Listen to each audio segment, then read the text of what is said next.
இயேசு கிறிஸ்துவின் இன்ப இனிய நாமத்தில் வாழ்த்துகிறோம்.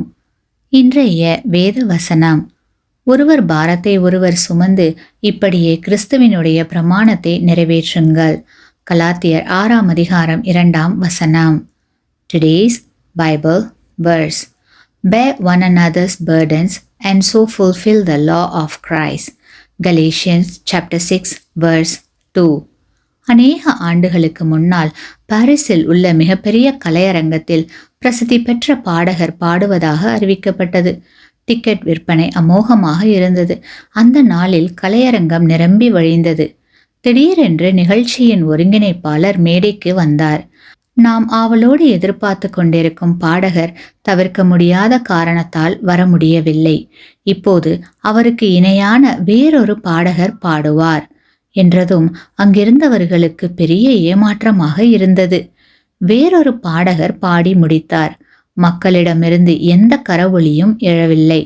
திடீரென்று மேலே பால்கனியிலிருந்து ஒரு சிறுவன், "அப்பா, நீங்கள் மிகவும் நேர்த்தியாக பாடினீர்கள்" என்று கத்தின போது மக்கள் அனைவரும் கரவொலி எழுப்பினார்கள். களைத்து போய் வீடு திரும்பும் பெற்றோருக்கு குழந்தைகளின் சிரிப்பு களைப்பை எல்லாம் போக்குவதாயிருக்கும். நாம் எல்லாருக்கும் சிறந்தவர்களாக இருக்க முடியாது. எல்லாரையும் திருப்திப்படுத்த முடியாது. எல்லாரும் நம்மை நேசிக்கும் வகையிலே நாம் நடந்து கொள்ள வேண்டும். பிறரை நேசிக்க வேண்டும். பிறருக்கு உதவ வேண்டும். அடுத்தவர் துன்பத்தை பகிர்ந்து கொள்ள வேண்டும். பிறருக்கு தீங்கு நினையாதிருக்க வேண்டும். நமக்கு ஆதரவாளர்கள் இருப்பதற்கு சிறந்த வழி உதவி செய்தல். இயேசு கிறிஸ்து சிறந்தவராக இருக்க காரணம் அவர் தன் ஜீவனையே உலகுக்கு தந்தார்.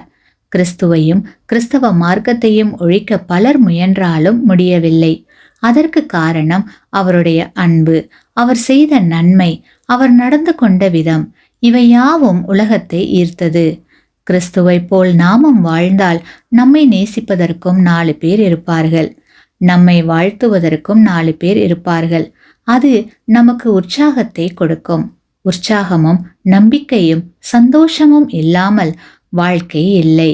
ஆகையால் கிறிஸ்துவை போல் வாழ்வோம். ஆசீர்வாதங்களை பெறுவோம். ஆமேன்.